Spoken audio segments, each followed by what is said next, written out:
હું અનાથ હતો અને મારા કાકાના ગેરેજમાં કામ કરતો હતો. કડકડતી ઠંડીમાં મારી પાસે પહેરવા માટે સ્વેટર નહોતું, તેથી મેં મારા સ્વર્ગસ્થ પિતાનો જૂનો ઉધઈ લાગેલો કોટ પહેરી લીધો. કાકાના દીકરાએ મને જોઈને મજાક કરી અને જોરથી મારો કોટ ખેંચ્યો, જેનાથી કોટ ફાટી ગયો. તે જ સમયે તેની અંદરથી પ્લાસ્ટિકમાં લપેટેલો એક કાગળ નીચે પડી ગયો. કાકાએ તે કાગળ ઉપાડ્યો તો તેમનો ચહેરો ફિક્કો પડી ગયો.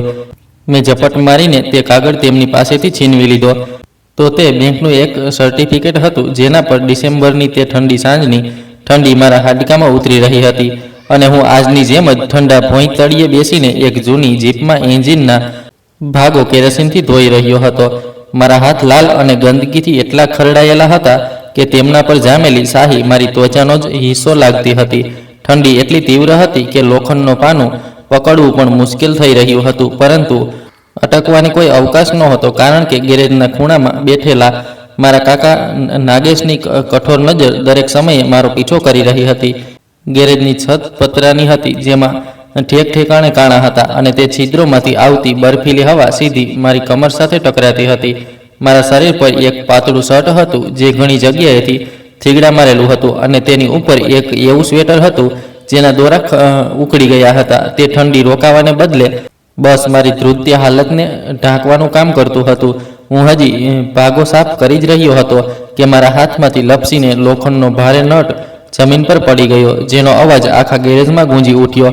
અવાજ સાંભળતા જ કાકા નાગેશ પોતાની ખુરશી પરથી એવી રીતે ઉઠ્યા જાણે મેં તેમનું દિલ કાઢી લીધું હોય, અને તેઓ મારા માથા પર આવીને ઊભા રહી ગયા. તેમના ગરજતા અવાજે મારી બચી કૂચી હિંમત પણ તોડી નાખી. તેઓ બૂમો પાડીને બોલ્યા કે તું નાલાયક છે અને બિલકુલ તારા બાપ જેવો છે. તારા લોહીમાં જ કામચોરી છે. મેં તને અહીં કામ શીખવવા માટે રાખ્યો છે, ભૂલ કરવા માટે નહીં. જો આ ભાગ તૂટી ગયો હોત તો તેના પૈસા શું તારો મરેલો બાપ કબરમાંથી આવીને આપત? કાકાના મોઢે પિતાનો ઉલ્લેખ સાંભળતા જ મારું દિલ જાણે તૂટી ગયું. મેં નજર નીચી કરી લીધી, કારણ કે હું જાણતો હતો કે જવાબ આપવાનો અર્થ રાતનું જમવાનું બંધ થવું છે. કાકા નાગેશ ફરી એકવાર તે જ જૂનું રાગ આલાપવા લાગ્યા, જે હું છેલ્લા 10 વર્ષથી સાંભળતો આવ્યો હતો. તેમણે મારા માથા પર હાથ રાખીને કહ્યું કે મારા પર જ જે એહસાન તેઓ કરી રહ્યા છે તેનો બદલો હું 7 જન્મમાં પણ નહીં ચૂકવી શકું. તેમણે કહ્યું કે જ્યારે મારો બાપ મર્યો હતો ત્યારે તે માથાથી પગ સુધી દેવામાં ડૂબેલો હતો અને લોકો તેના શબને પણ ઘરની બહાર નીકળવા દેતા નહોતા.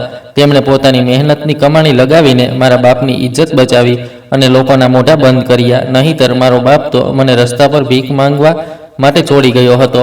તેમણે મને છત આપી, રોટલી આપી અને કામનું હુનર શીખવ્યું. તેમ છતાં હું ગુણચોર છું. કાકાની આ વાતો મારા દિલ પર હથોડાની જેમ વરસી રહી હતી અને મને મારી જાત પર કોઈ અપરાધી જેવો અહેસાસ થતો હતો. બાળપણની ધૂંધળી યાદોમાં મને મારા બાપનો ચહેરો તો યાદ નહોતો, પરંતુ કાકાની વાતોએ મારા મનમાં તેમના વ્યક્તિત્વની એક એવી તસવીર બનાવી દીધી હતી જાણે તેઓ એક અસફળ, નબળા અને નકામા માણસ રહ્યા હોય. મને આ વાતની શરમ આવતી હતી કે હું એવા માણસનો દીકરો છું જેણે પોતાના ભાઈને મુસીબતમાં મૂક્યો અને પોતે મરી ગયો. હું ઘણીવાર રાત્રે એ જ વિચારતો રહેતો હતો કે કદાચ કાકા સાચું કહે છે અને હું ખરેખર તેમના પર એક બોજ છું, એક એવો બોજ જેને તેઓ ફક્ત લોહીના સંબંધની મર્યાદા નિભાવવા માટે વેઠારી રહ્યા છે. પછી જ્યારે આખા દિવસનું કામ પૂરું થયું ત્યારે રાત ગાઢ થઈ ગઈ હતી અને ઠંડીની સખ્તાઈ વધુ વધી ગઈ હતી. મારા હાથ પગ સૂન થઈ રહ્યા હતા. મેં દુકાનનું શટર પાડ્યું અને કાકાની પાછળ પાછળ તેમના ઘર તરફ ચાલવા લાગ્યો. ઘરે પહોંચતા જ ગરમીનો અહેસાસ થયો, પણ આ હૂંફ મારા માટે નહોતી. કાકા સીધા પોતાના રૂમમાં ચાલ્યા ગયા જ્યાં હીટર ચાલતું હતું અને હું રસોડાની બહાર વરંડામાં પથરાયેલી જૂની સાદડી તરફ આગળ વધ્યો. કાકાનો દીકરો અર્પિત સોફા પર બેસીને ટીવી જોઈ રહ્યો હતો અને ગરમ ચાનો આનંદ માણી રહ્યો હતો. મને જોતા જ તેણે મોઢું બગાડ્યું અને મહેણા મારતા અંદાજમાં કહ્યું કે આવી ગયો અમારો શાહજાદો, આજે કેટલું કામ કર્યું છે. આખો દિવસ ગેરેજમાં બેસીને માખીઓ મારતો રહ્યો હશે.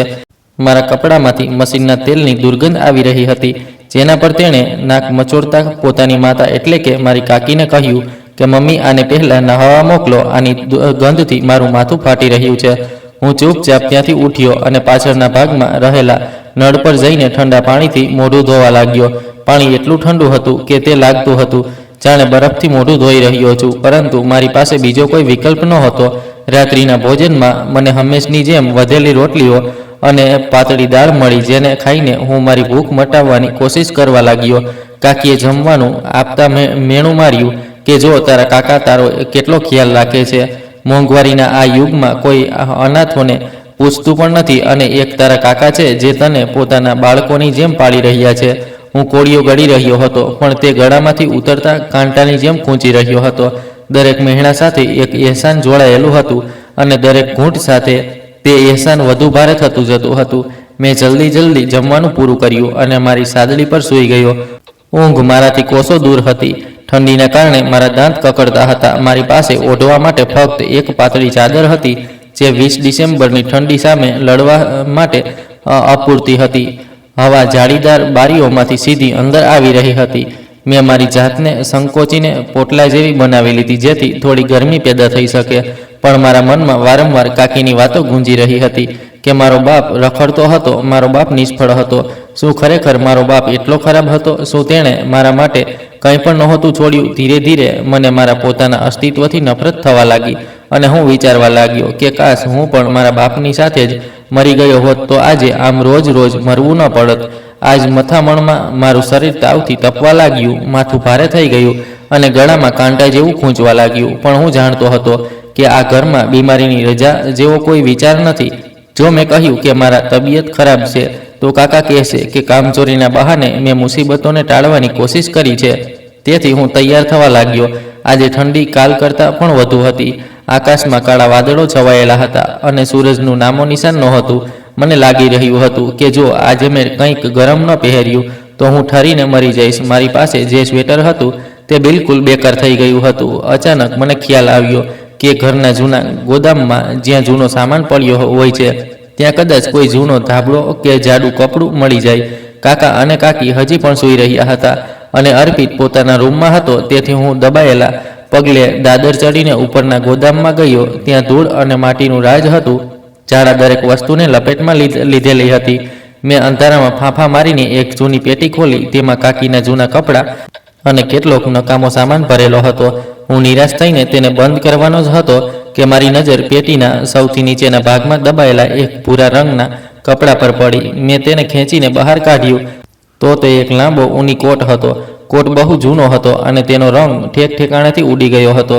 તેને ઉધઈએ ઘણી જગ્યાએથી ખાઈ લીધો હતો, અને તેમાંથી વિચિત્ર જૂની ગંધ આવી રહી હતી, જે મને બહુ જાણીતી લાગી, જાણે બાળપણનું કોઈ ભૂલ વિસરાયેલું સપનું. મેં ધ્રુજતા હાથે તે કોટને સ્પર્શ કર્યો. આ મારા પિતાનો કોટ હતો. મને યાદ આવ્યું કે જ્યારે હું નાનો હતો ત્યારે હું તે કોટના પાલવમાં છુપાઈ જતો હતો. તે કોટને જોઈને મારા ભીતર લાગણીઓનું એક તોફાન ઉમટ્યું અને આંસુ મારા ગાલ પર વહેવા લાગ્યા. આ માત્ર કપડાનો ટુકડો ન હતો, પરંતુ આ મારા પિતાની છેલ્લી નિશાની હતી, જે કાકાની નજરથી બચીને અહીં પડી હતી. કદાચ તેઓ તેને નકામો સમજીને ફેંકવાનું ભૂલી ગયા હતા, પરંતુ કદાચ કુદરતે તેને મારી આજની જરૂરિયાત માટે સાચવી રાખ્યો હતો. મેં તે કોટને છાતીએ લગાવ્યો તો મને એવું લાગ્યું જાણે મેં મારા પિતાને ગળે લગાવ્યા હોય. એક અજીબ શાંતિ અને હૂંફ મારા ભીતર ઉતરી ગઈ. જે ઠંડી મને જીવથી મારી રહી હતી તે અચાનક ગાયબ થઈ ગઈ. મેં જલ્દીથી તે કોટ પહેરી લીધો. તે મારા શરીર કરતાં ઘણો મોટો હતો. તેની બાંયો મારા હાથોથી લટકી રહી હતી, અને તેનો નીચેનો ભાગ મારા ઘૂંટણથી નીચે સુધી આવી રહ્યો હતો. પણ તે સમયે મને માપની ચિંતા નહોતી કે ન તો પહેરવેશની. મને માત્ર તે હૂંફની જરૂર હતી જે મને જીવતો રાખી શકે, અને તે સુરક્ષાની જે આ નિર્દય દુનિયા સામે મને પિતા હોવાનો અહેસાસ કરાવી શકે. મેં કોટના બટન બંધ કર્યા તો એવું લાગ્યું જાણે મારી ચારે બાજુ એક મજબૂત કવચ બની ગયું હોય. તે કોટ ઠેકાણેથી ફાટેલો હતો, પણ તેની ભીતર જે આપતજન જેવો અહેસાસ હતો તે પેલા મોંઘા અને બ્રાન્ડેડ કપડામાં પણ ન હોઈ શકે જે અર્પિત પહેરતો હતો. કોટ પહેરીને જ્યારે હું નીચે આવ્યો ત્યારે દિલ ધડકતું હતું કે ક્યાંક કાકા જોઈ ન લે, પણ તેઓ હજી સુધી રૂમમાં જ હતા. હું ચૂપચાપ ઘરમાંથી નીકળીને ગેરેજ તરફ ચાલવા લાગ્યો. રસ્તામાં ઠંડી હવા મારા ચહેરા સાથે ટકરાતી હતી, પણ મારું શરીર ગરમ હતું. લોકો મને અજીબ નજરે જોઈ રહ્યા હતા. એક પાતળા છોકરાના શરીર પર આટલો ભારે અને ફાટેલો કોટ કોઈ તમાશાથી ઓછો નહોતો, પણ મારા ભીતર એક અજબ આત્મવિશ્વાસની લાગણી હતી, જાણે મારા પિતા મારો હાથ પકડીને મારી સાથે ચાલી રહ્યા હોય. ગેરેજ પહોંચીને મેં મારું કામ શરૂ કરી દીધું. આજે મને થાક અનુભવાતો નહોતો. તે કોટના ગજવા ઊંડા હતા. હું વારંવાર મારા ઠંડા હાથ તેમાં નાખીને ગરમ કરી લેતો હતો. બપોરના સમયે કાકા ત્યાં આવ્યા મને આ હાલતમાં જોઈને તેમની ભ્રમરો જ ખેંચાઈ ગઈ. તેમણે નારાજગીથી મને ઉપરથી નીચે સુધી જોયો અને બોલ્યા, આ શું મસ્કરા જેવો વેશ ધારણ કર્યો છે? તે ક્યાંથી ઉઠાવી લાવ્યો છે આ ચીથરું? મેં ડરતા ડરતા કહ્યું, કાકાજી, બહુ ઠંડી હતી, મારું સ્વેટર ફાટી ગયું હતું, એટલે ઉપરના ગોદામમાંથી આ જૂનો કોટ કાઢી લીધો. આ પિતાજીનો છે. કાકાના ચહેરા પર એક પળ માટે કોઈ પરછાઈ જેવી લહેર આવી. કદાચ તેમને પણ પોતાના ભાઈની યાદ આવી ગઈ હતી, અથવા તો તેમને આ વાતનો ડર લાગ્યો કે ક્યાંક હું કોઈ હક ન જતાવવા માંડું. પણ તરત જ તેમનો તેજ જૂનો કઠોર સ્વભાવ પાછો આવ્યો. તેમણે વ્યંગાત્મક હસી હસતા કહ્યું, પહેરી લે, તારો બાપ આ સડેલો કબાડ જ છોડીને ગયો હતો. આ ફાટેલો કોટ તેની ઓકાત મુજબ જ છે, અને તે માણસ પણ એવો જ હતો. તેમની વાતોનું ઝેર મારા ભીતર ઉતરવા લાગ્યું, પણ હું ચૂપ રહ્યો. મેં કોટને વધુ જોરથી મારી ચારે બાજુ લપેટી લીધો, જાણે તેમના ઝેરીલા શબ્દોને તે જ કોટમાં કેદ કરીને મારા શરીર સુધી પહોંચતા રોકી રહ્યો હોઉં. સાંજના સમયે અર્પિત પણ ઘરે આવ્યો. કદાચ તેને ખર્ચ માટે પૈસા જોઈતા હતા, અથવા તે એમ જ રખડતો નીકળ્યો હતો. મને જોતા જ તેણે જોરદાર અટ્ટહાસ્ય કર્યું અને પોતાની સાથે ઊભેલા મિત્રો સાથે મજાકિયા લહેજામાં બોલ્યો, ઓય જુઓ જુઓ, આપણો ભિખારી કઝિન આજે શું પહેરીને આવ્યો છે? લાગે છે કોઈ ઓસ્કરવાળી ફિલ્મનું પૂતળું છે. તે મારી પાસે આવીને મારા કોટના કોલરને આંગળીઓથી મસળતા બોલ્યો, અરે, આમાંથી તો મુર્દા જેવી ગંધ આવી રહી છે. આ કયા કબાડખાનામાંથી કાઢી લાવ્યો? તેના મિત્રો પણ જોર જોરથી હસવા લાગ્યા.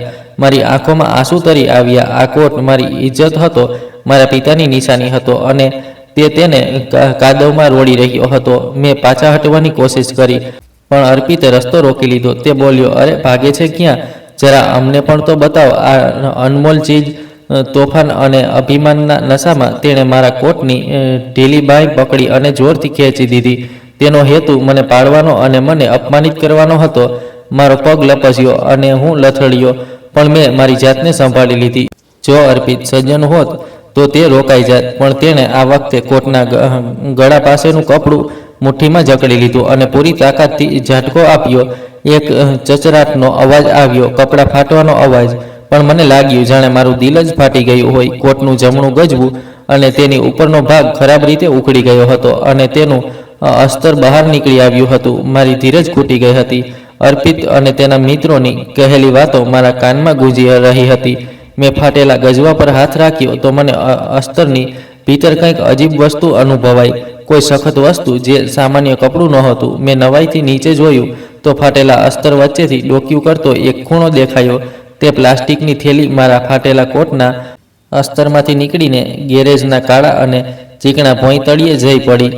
તેના પડવાનો અવાજ બહુ ધીમો હતો, એટલો ધીમો કે કદાચ કોઈ બીજાને સંભળાય પણ નહીં.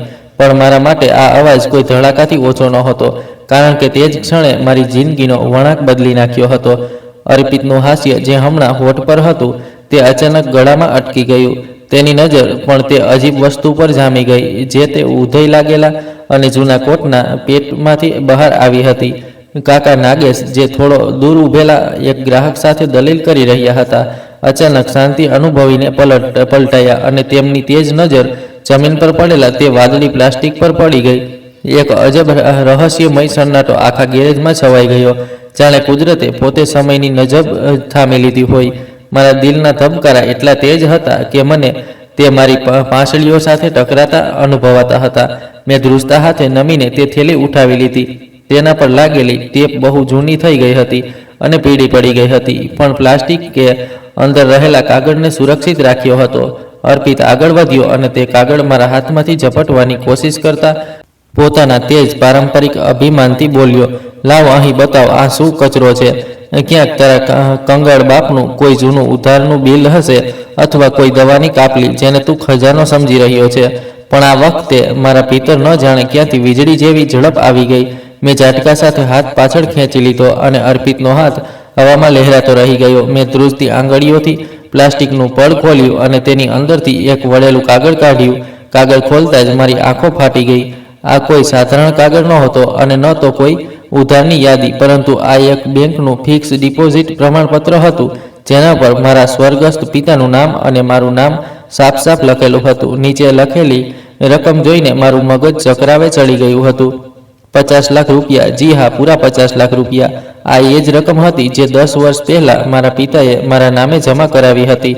તેની નીચે એક નોંધ લખેલી હતી કે આ રકમ મારા દીકરાના 18 વર્ષના થવા પર તેને મળશે, જેથી તે પોતાની જિંદગી સન્માન સાથે જીવી શકે. મારી ઉંમર 18 વર્ષ થઈ ગઈ હતી.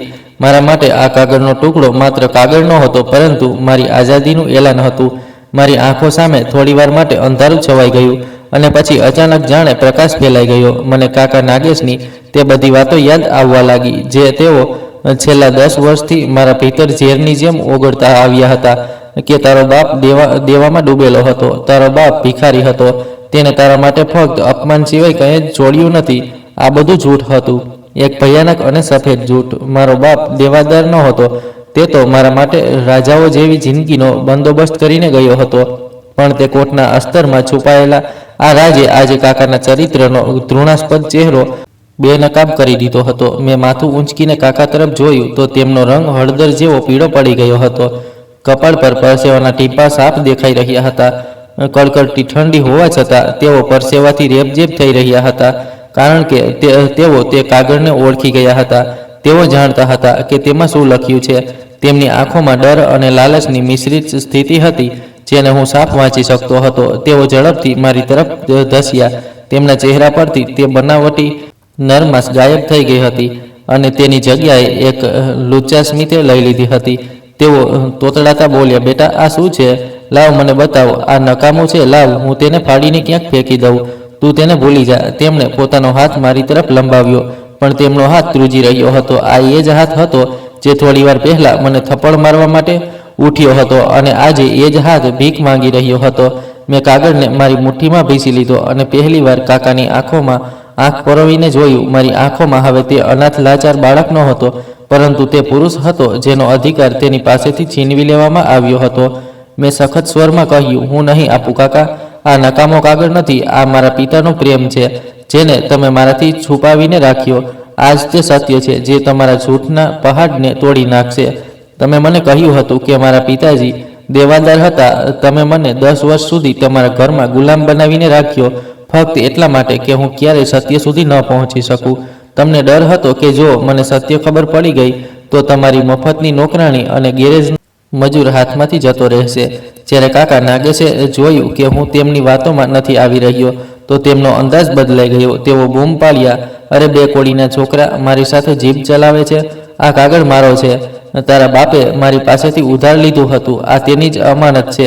અહીં આપ મને, નહીંતર હું તને જીવથી મારી નાખીશ. અર્પિતને હજી સુધી પૂરી વાત સમજાઈ નહોતી, પણ પોતાના પિતાનો ગુસ્સો જોઈને તે પણ મારી તરફ વધ્યો, જેથી મને પકડી શકે. તે ક્ષણે મને મારા જીવનો ડર નહોતો, પરંતુ તે ધરોહરનો ડર હતો જે મારી મુઠ્ઠીમાં હતી. હું જાણતો હતો કે જો આ કાગળ આજે તેમના હાથમાં લાગી ગયો તો મારા પિતા બીજી વાર મરી જશે. હું હંમેશ માટે ગુલામ બની જઈશ. કાકાએ ઝપટ મારીને મારો કોલર પકડી લીધો અને મને દિવાલ સાથે અથડાવી દીધો. તેમની આંગળીઓ મારા ગળામાં ખૂંચી રહી હતી અને તેઓ ચીસો પાડી રહ્યા હતા. કાગળ કાઢી આપ, નહીંતર તારું ગળું દબાવી દઈશ. મારો દમ ઘૂંટાવા લાગ્યો, પણ મારા હાથની પકડ તે કાગળ પર ઢીલી ન થઈ. આ જ સંઘર્ષમાં મારી નજર ગેરેજના ખુલ્લા દરવાજા પર પડી. નિર્ણય લેવામાં એક પળ પણ ન લાગી. મેં મારી પૂરી તાકાત ભેગી કરી અને કાકાના પેટમાં જોરથી કોણી મારી દીધી. તેઓ દર્દથી બેવડ વાળીને પાછા હટ્યા. અર્પિતે મને પકડવાની કોશિશ કરી, પણ મેં તેને ધક્કો માર્યો અને તે તેલના ડ્રમો પર જઈ પડ્યો. હું હવામાં લહેરાતા લહેરખાની જેમ ગેરેજમાંથી બહાર નીકળી ગયો. બહાર રાતનું અંધારું અને કકડતી ઠંડી મારું સ્વાગત કરી રહ્યા હતા, પણ હવે મને ઠંડી લાગતી નહોતી. મારા સીનામાં આગ સળગી રહી હતી. પ્રતિશોધ અને સત્યની તેજ આગમાં હું ઉઘાડા પગે રસ્તા પર દોડી રહ્યો હતો. મારી પાછળ કાકાની ગાળો અને ધમકીઓના અવાજ આવી રહ્યા હતા. પકડો આને, ચોર છે, આ મારું બધું લઈ ગયો. પણ મેં પાછું વળીને જોયું નહીં. મારા જમણા હાથમાં તે કાગળ હતો અને ડાબા હાથમાં હું મારો ફાટેલો કોટ સંભાળી રહ્યો હતો. આ કોટ હવે માત્ર કપડું નહોતો, તે મારી ઢાલ હતો. મારા પિતા મારી સાથે દોડી રહ્યા હતા. આ હવા મારા કાનમાં ગણગણાટ કરી રહી હતી કે દોડ અને વધુ દૂર દોડ. આ જાલિમોની વસ્તી છે. મારો રસ્તો શહેરના તે જૂના વકીલ સાહેબના ઘર તરફ જ હતો, જેમનું નામ મેં બાળપણમાં મારા પિતા પાસેથી સાંભળ્યું હતું અને જેઓ તેમના ખૂબ ગાઢ મિત્ર હતા. મને યાદ હતું કે કાકાએ તેમની સાથે પણ મારો સંપર્ક એવું કહીને તોડાવી દીધો હતો કે તેઓ ધોખેબાજ છે, પણ આજે મને સમજાઈ રહ્યું હતું કે ધોખેબાજ કોણ છે. રસ્તો સુમસામ હતો અને કૂતરા ભસી રહ્યા હતા.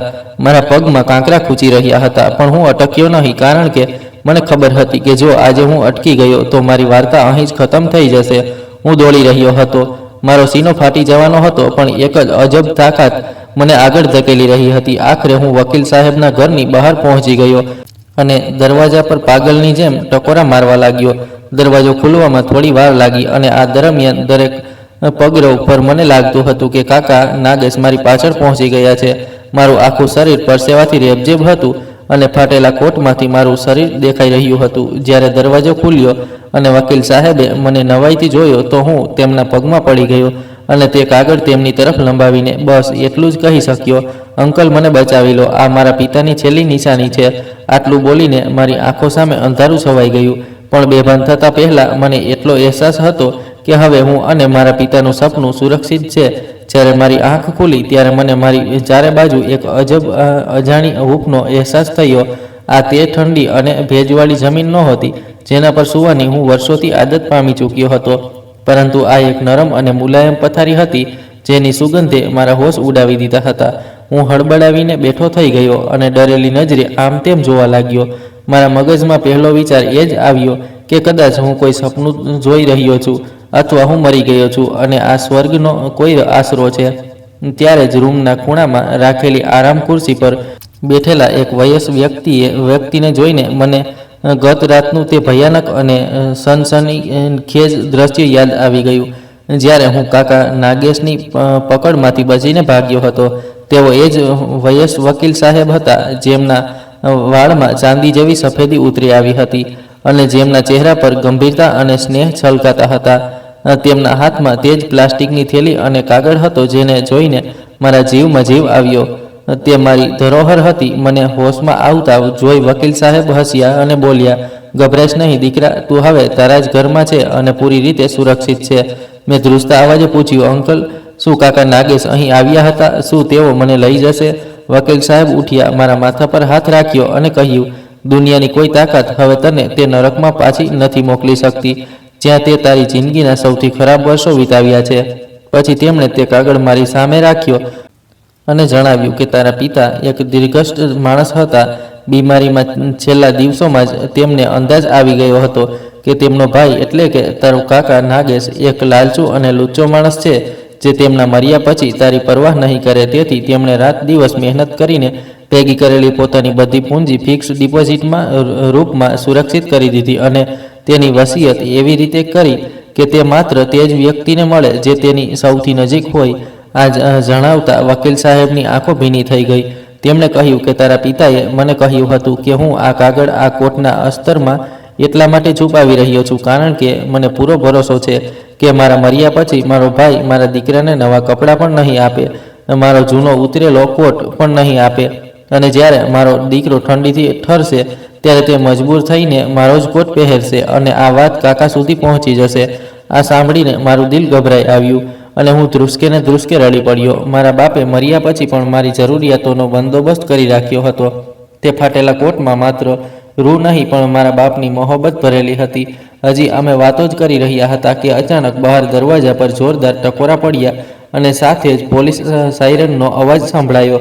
મારું દિલ ખોફથી ઉછળીને ગળે આવી ગયું. મને લાગ્યું કદાચ નાગેશ પોલીસને લઈ આવ્યો છે અને હવે મને ચોર સાબિત કરીને જેલમાં મોકલી દેશે. વકીલ સાહેબને મારી હાલત સમજાઈ ગઈ અને તેઓ પોતે બહાર ગયા. હું ડરતા બારીના ઓથેથી જોવા લાગ્યો. ખરેખર બહાર નાગેશ ઊભો હતો અને તેની સાથે બે પોલીસવાળા હતા. નાગેશ બૂમો પાડીને કહી રહ્યો હતો કે ઇન્સ્પેક્ટર સાહેબ, આજ એ ઘર છે જ્યાં મારો ભત્રીજો છુપાયેલો છે. આ વકીલે તેનું અપહરણ કર્યું છે અને આ છોકરો મારા ઘરેથી 50 લાખના ઘરેણાં અને રોકડ ચોરીને ભાગ્યો છે. પોલીસવાળાઓએ વકીલ સાહેબ સાથે બદતમીજી કરવાની કોશિશ કરી, પરંતુ વકીલ સાહેબ શહેરના જાણીતા કાયદાવિદ હતા. તેમણે પોતાના રોબદાર અવાજમાં પોલીસવાળાઓને રોક્યા અને કહ્યું કે ખબરદાર, જો કોઈએ મારા અસીલના ઘરમાં વોરંટ વગર ઘૂસવાની કોશિશ કરી તો. પછી તેમણે પોલીસને પેલા કાગળ બતાવ્યા અને કહ્યું કે આ છોકરો ચોર નથી પણ આ મિલકતનો અસલી વારસદાર છે અને આ નાગેશ નામની વ્યક્તિ જે પોતાને તેનો સંરક્ષક ગણાવે છે તે હકીકતમાં એક કબજો જમાવનાર અને ઠગ છે, જેણે એક અનાથની સંપત્તિ હડપવાની કોશિશ કરી છે.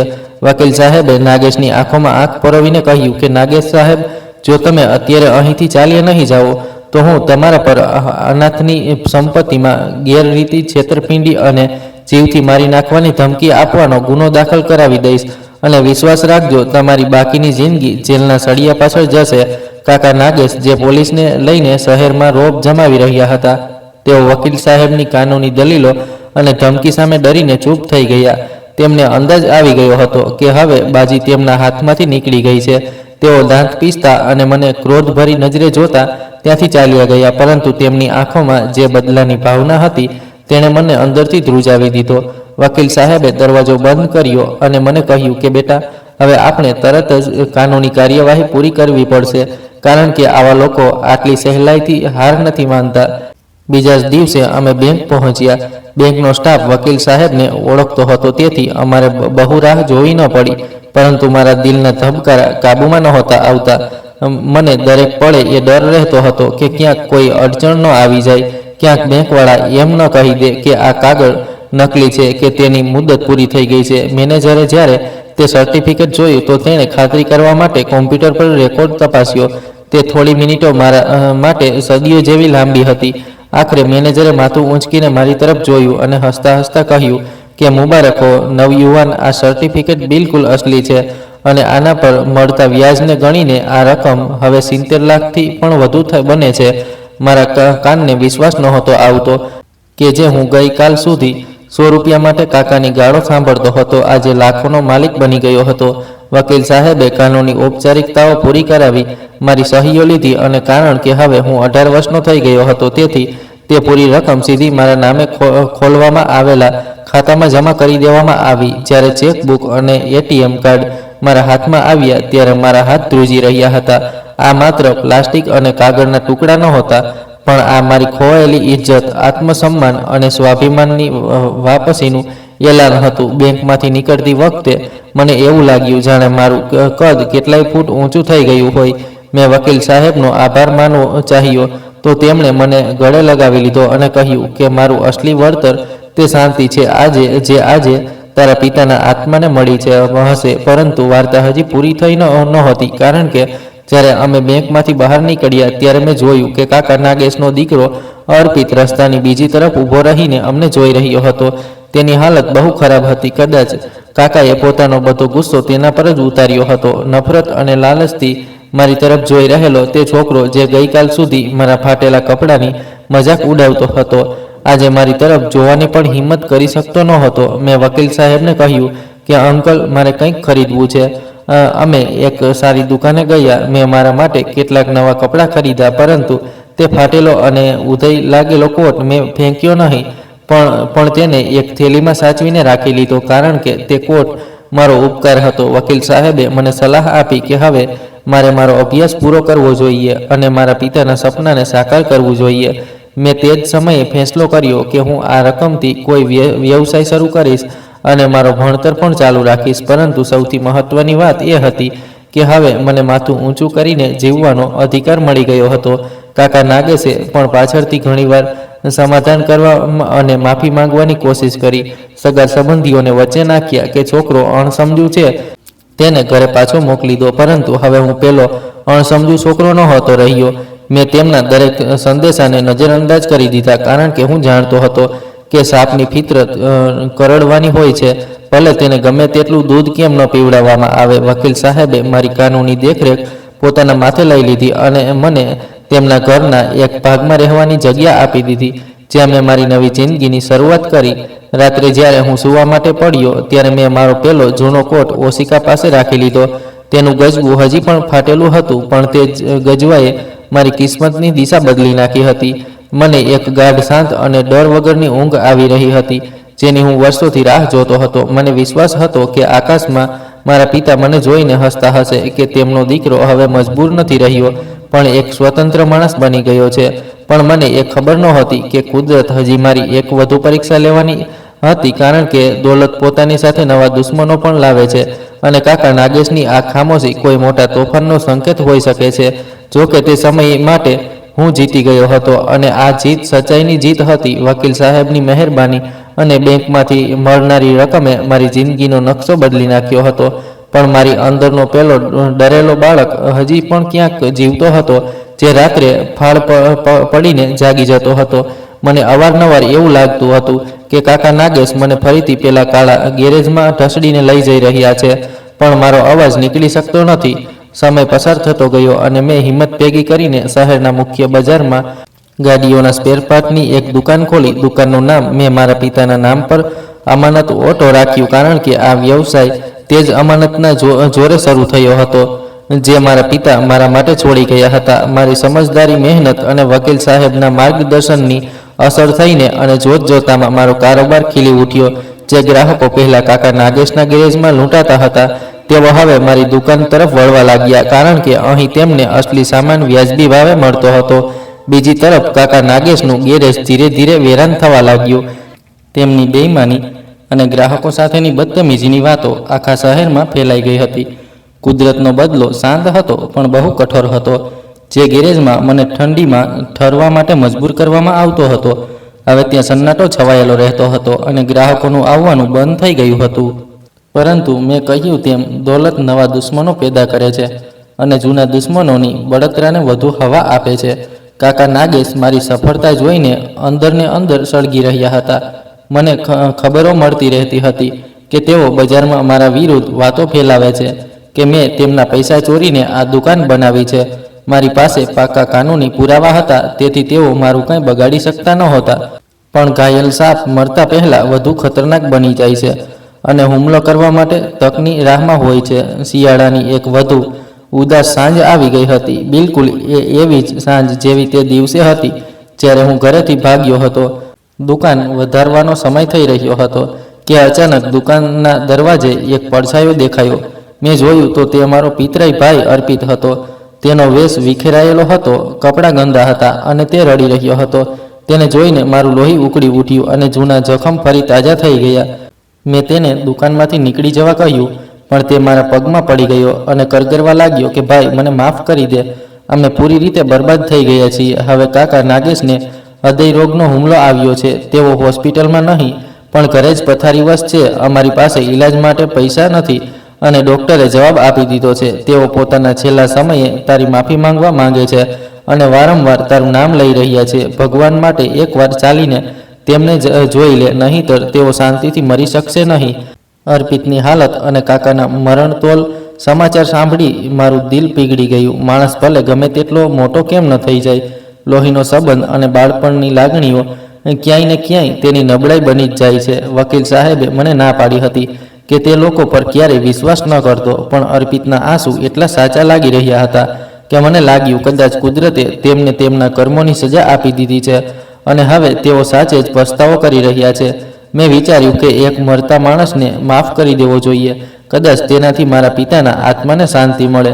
મેં દુકાન બંધ કરી અને મારી નવી ગાડીમાં બેસીને અર્પિત સાથે જૂના મહોલ્લા તરફ ચાલવા લાગ્યો. રસ્તામાં અર્પિત પોતાની અને કાકાની ભૂલો સ્વીકારતો રહ્યો, જેનાથી મારો વિશ્વાસ વધુ મજબૂત થયો કે તેઓ ખરેખર બદલાઈ ગયા છે. જ્યારે અમે તે મનહૂસ ગલીમાં પહોંચ્યા ત્યારે ચારે બાજુ વેરાન જેવું હતું. ગેરેજ બંધ પડ્યું હતું અને ઘર પર એક અજીબ શાંતિ છવાયેલી હતી.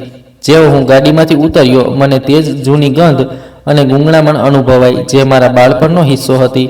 અર્પિત મને અંદર લઈ ગયો. ઘરની અંદર અંધારું અને ગાઢ શાંતિ હતી. મને નવાઈ લાગી કે જો કાકા મરતા હતા તો ત્યાં કોઈ બીજો સંબંધી કે મહોલ્લાનો માણસ કેમ હાજર નહોતો. પણ અર્પિતે કહ્યું કે પિતાજીએ કોઈને બોલાવવાની ના પાડી છે. તેઓ ફક્ત તને જ મળવા માંગતા હતા. અમે કાકાના રૂમમાં દાખલ થયા. તેઓ પથારીમાં સૂતા હતા.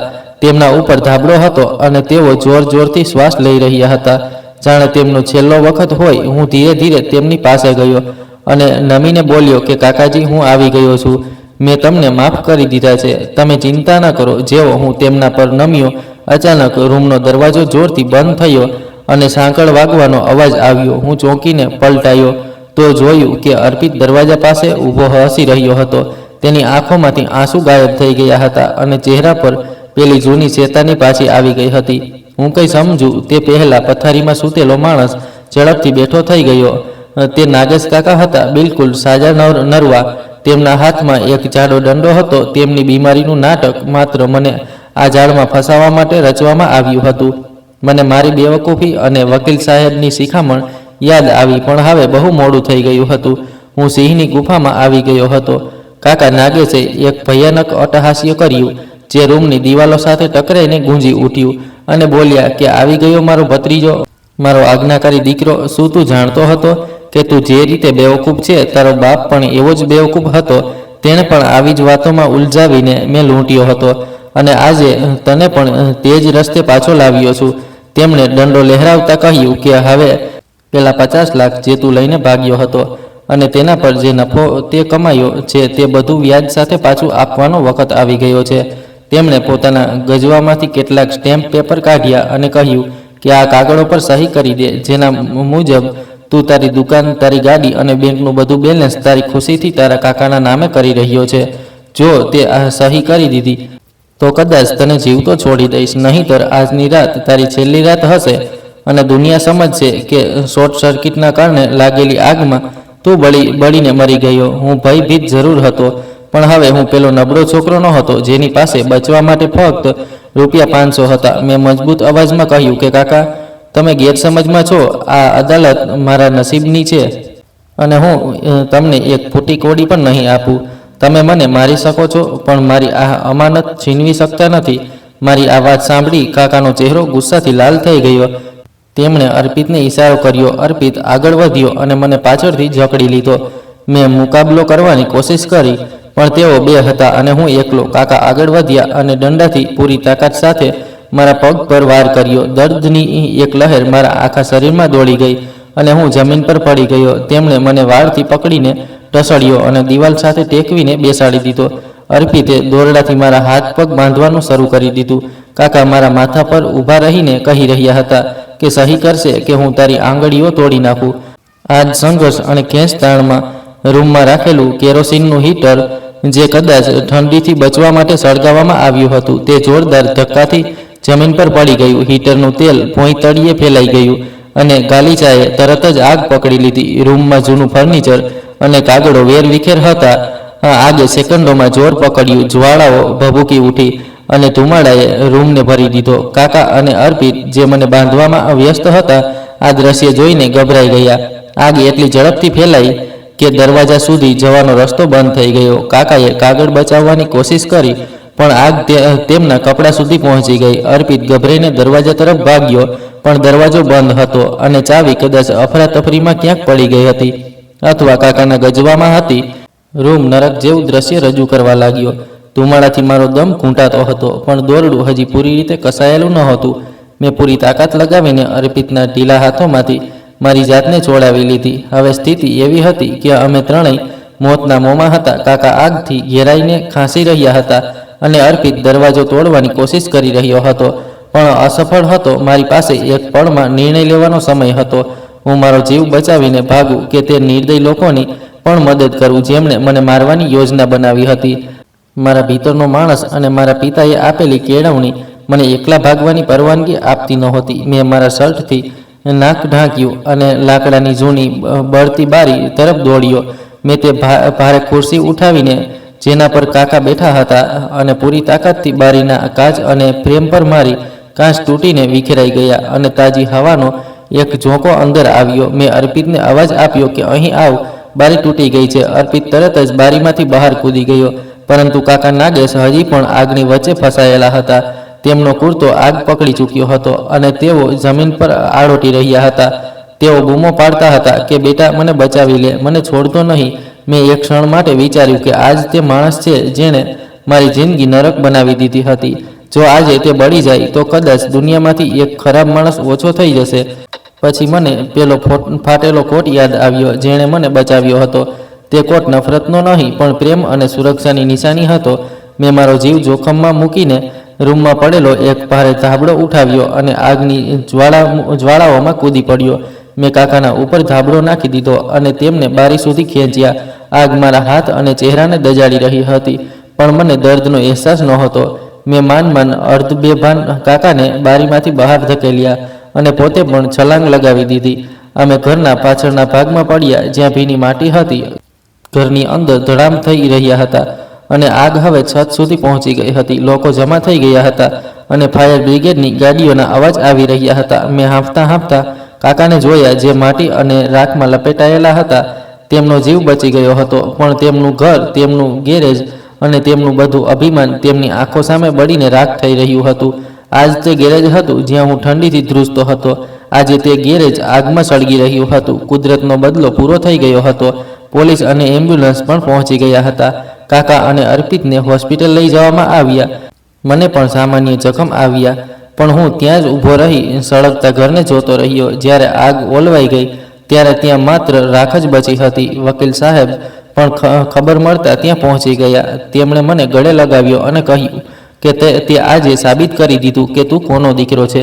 પોલીસની તપાસ થઈ તો અર્પિત ભાંગી પડ્યો અને તેણે બધું સત્ય ઓકી દીધું કે તેમણે મારું અપહરણ કર્યું હતું અને બળજબરીથી સહી કરાવવામાં માંગતા હતા.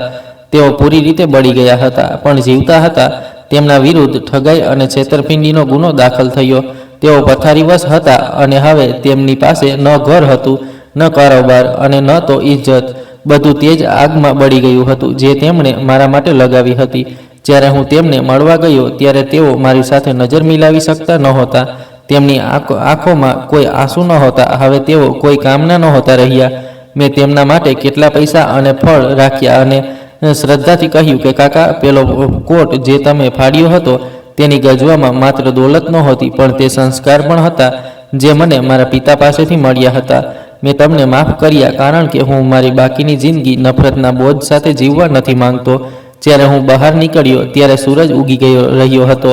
ઠંડી હજી પણ હતી, પણ મને હવે ઠંડક અનુભવાતી નહોતી કે મારી અંદર એક અજીબ શાંતિ હતી. આ શાંતિ દુનિયાની કોઈ પણ આગ કરતાં વધુ ગરમ અને કોઈ પણ કિલ્લા કરતાં વધુ સુરક્ષિત હતી.